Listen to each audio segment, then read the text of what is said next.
चलिए जान लेते हैं उत्तर प्रदेश की 10 बड़ी खबरों को विस्तार से। लेकिन वीडियो शुरू करने से पहले आपको बता दें कि खबर को पूरा देखें और विचार करें कि क्या आपने वाकई उत्तर प्रदेश में सही सरकार का चुनाव किया है या फिर ये सरकार भी चिकनी चुपड़ी बातें करके लोगों को ठगने का काम कर रही है। प्लीज वीडियो को पूरा देखें और कमेंट जरूर करें। खुशखबरी है कि सरकार की कर्ज माफी योजना के तहत 4,82,000 किसानों का कुल 1,826 करोड़ रुपए का कर्ज माफ किया गया है, जिससे छोटे और सीमांत किसानों को आर्थिक संबल मिला है। इस योजना का लाभ उन किसानों को दिया गया है जिन्होंने समय पर जरूरी औपचारिकताएं पूरी की थीं। वहीं ई-केवाईसी की प्रक्रिया में भी तेजी आई है और अब तक 5 लाख से अधिक किसान अपना ई-केवाईसी सत्यापन पूरा कर चुके हैं, जिससे उन्हें भविष्य में सरकारी योजनाओं का सीधा लाभ मिल सकेगा। सरकार का कहना है कि कर्ज माफी और ई-केवाईसी दोनों ही कदम किसानों की आर्थिक स्थिति मजबूत करने और योजनाओं में पारदर्शिता लाने की दिशा में अहम साबित होंगे। केसीसी किसान क्रेडिट कार्ड कर्ज से जुड़े नए नियम लागू कर दिए गए हैं, जिससे वर्ष 2026 की किसान कर्ज माफी योजना का रास्ता साफ हो गया है। नए नियमों के तहत पात्र किसानों को केसीसी के माध्यम से लिए गए कृषि ऋण में विशेष छूट और माफी का लाभ दिया जाएगा। खासकर छोटे और सीमांत किसानों को प्राथमिकता मिलेगी। सरकार का उद्देश्य बढ़ती महंगाई और खेती की लागत के बीच किसानों पर कर्ज का बोझ कम करना है। कर्ज माफी के लिए आधार और ई-केवाईसी को अनिवार्य किया गया है, ताकि सही किसानों तक लाभ पहुंचे और प्रक्रिया पारदर्शी रहे। उत्तर प्रदेश में मतदाता सूची के स्पेशल इंटेंसिव रिवीजन (SIR) अभियान के तहत अब यह व्यवस्था लागू की गई है कि किसी व्यक्ति का जन्म किस वर्ष हुआ है, उसी के अनुसार उससे मांगे जाने वाले प्रमाण पत्र तय होंगे, जिससे नोटिस प्राप्त लोगों को बड़ी राहत मिली है।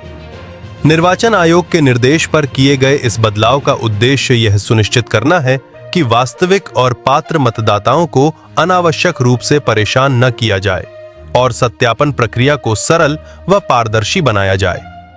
अधिकारियों ने साफ किया है कि नोटिस मिलने का मतलब मतदाता सूची से नाम हटना नहीं है, बल्कि यह केवल दस्तावेजों के सत्यापन का हिस्सा है और तय समय के भीतर आवश्यक प्रमाण प्रस्तुत करने पर मतदाता सूची में नाम सुरक्षित रहेगा।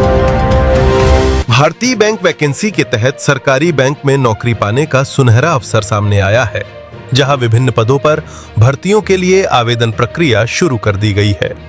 इस भर्ती अभियान के जरिए योग्य और इच्छुक उम्मीदवारों को बैंकिंग सेक्टर में स्थायी करियर बनाने का मौका मिलेगा। जारी सूचना के अनुसार पदों के अनुसार शैक्षणिक योग्यता और आयु सीमा तय की गई है, जबकि चयन प्रक्रिया में लिखित परीक्षा और साक्षात्कार शामिल हो सकते हैं।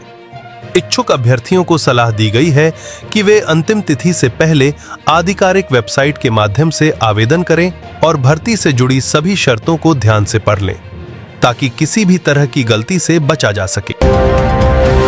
उत्तर प्रदेश सरकार ने 15 जनवरी को मकर संक्रांति के अवसर पर सार्वजनिक अवकाश घोषित करने का फैसला किया है।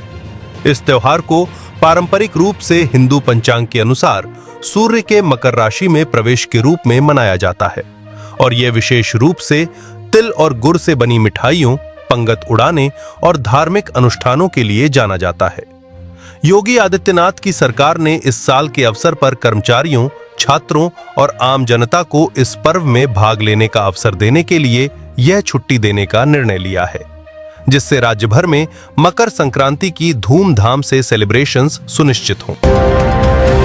12वीं पास महिलाओं के लिए बड़ी खुशखबरी है, क्योंकि उत्तर प्रदेश परिवहन निगम में महिला कंडक्टरों की सीधी भर्ती की जा रही है।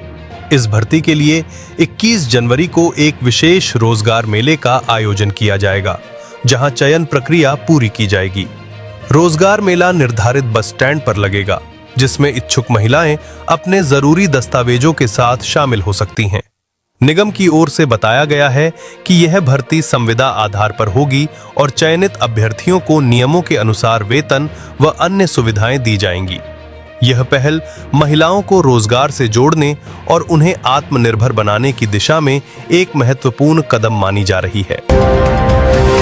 कपसार कांड में एक भावुक मोड़ उस समय सामने आया जब रूबी ने कड़ी सुरक्षा के बीच गांव पहुंचने से पहले अपने पिता और भाई से करीब 2.5 घंटे तक फोन पर बात की। बातचीत के दौरान रूबी बार-बार भावुक हो उठी और उसने अपने पिता से कहा, पापा मुझे घर ले चलो, जिससे पूरे मामले की मानवीय पीड़ा उजागर हो गई। सूत्रों के अनुसार रूबी की यह बातचीत केवल पारिवारिक नहीं थी, बल्कि उसने अपनी स्थिति, डर और भविष्य को लेकर आशंकाएं भी साझा कीं। प्रशासन ने किसी भी अप्रिय स्थिति से बचने के लिए सुरक्षा के कड़े इंतजाम किए थे और पुलिस बल की मौजूदगी में ही रूबी को गांव लाया गया। गांव में पहले से ही तनावपूर्ण माहौल को देखते हुए अधिकारियों ने भीड़ नियंत्रण और कानून व्यवस्था बनाए रखने पर विशेष ध्यान दिया। इस पूरे घटनाक्रम ने न सिर्फ कपसार कांड की गंभीरता को रेखांकित किया, बल्कि यह भी दिखाया कि कानूनी प्रक्रिया के बीच एक बेटी की घर लौटने की चाह कितनी गहरी और मार्मिक होती है।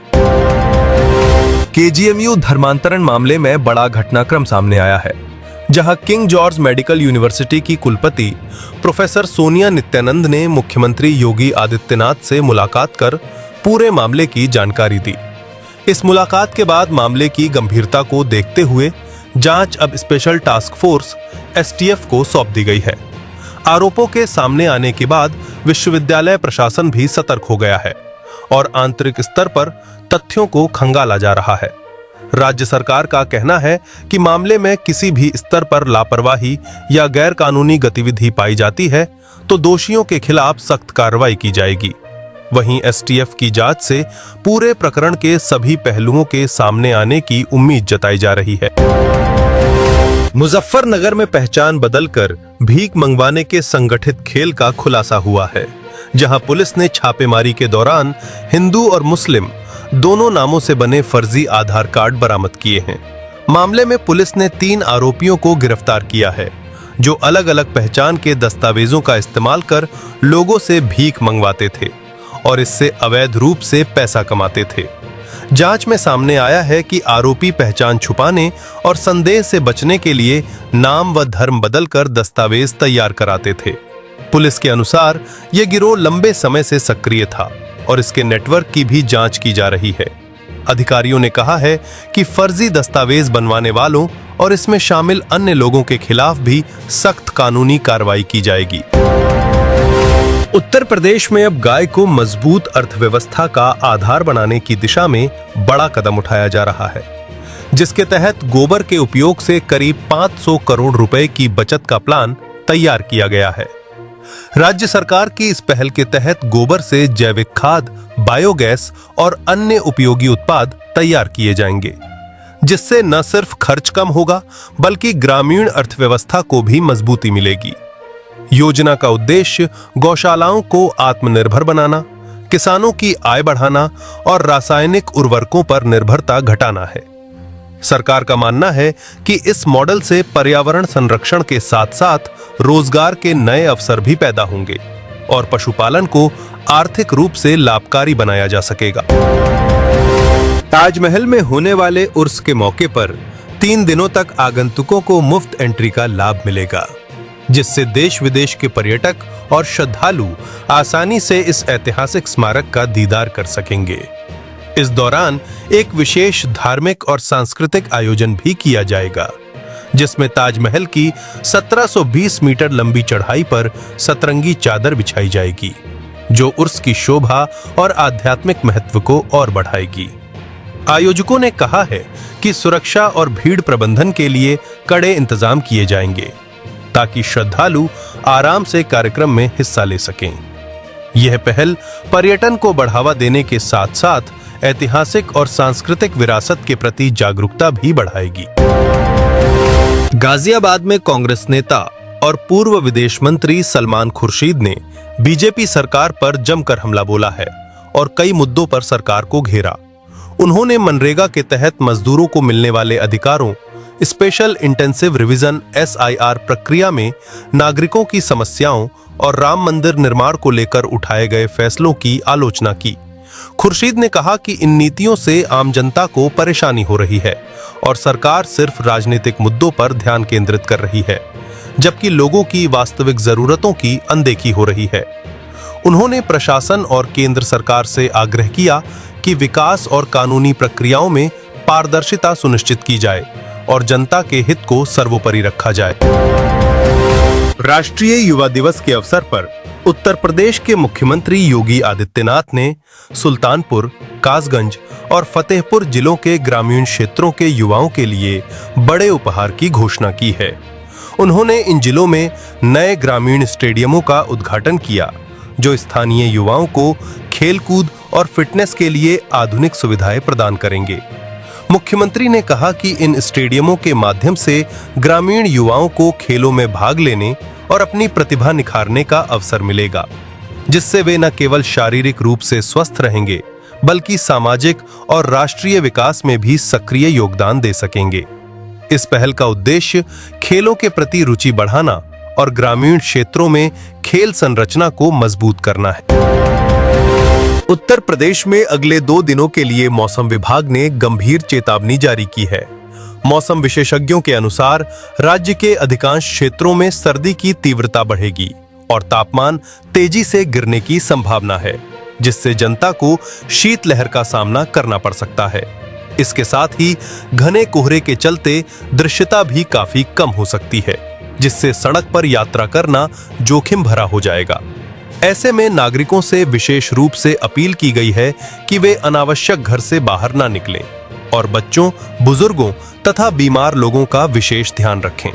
इस दौरान गर्म कपड़े पहनने, पर्याप्त तरल पदार्थ लेने और सावधानी बरतने की सलाह भी दी गई है। राष्ट्रीय युवा दिवस और स्वामी विवेकानंद की जयंती के अवसर पर उत्तर प्रदेश के मुख्यमंत्री योगी आदित्यनाथ ने राज्यवासियों को शुभकामनाएं दी और युवाओं को प्रेरित करते हुए कहा, गर्व से कहो, हम हिंदू हैं। उन्होंने स्वामी विवेकानंद के विचारों और उनके युवाओं को आत्मनिर्भर और देशभक्त बनाने वाले संदेशों को याद किया।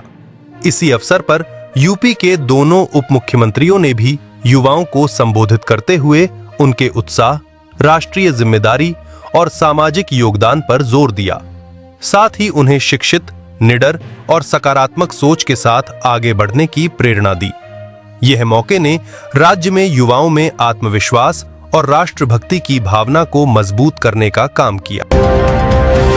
उत्तर प्रदेश पुलिस ने डिजिटल टेक्नोलॉजी के जरिए अपनी कार्यशैली में बड़ा बदलाव किया है और नागरिकों की सुविधा के लिए यूपी कोप ऐप 2026 को लॉन्च किया है। इस मोबाइल ऐप के माध्यम से लोग अब घर बैठे ही FIR दर्ज करवा सकते हैं और पुलिस स्टेशन जाने की जरूरत के बिना 27 अलग-अलग सेवाओं का लाभ उठा सकते हैं।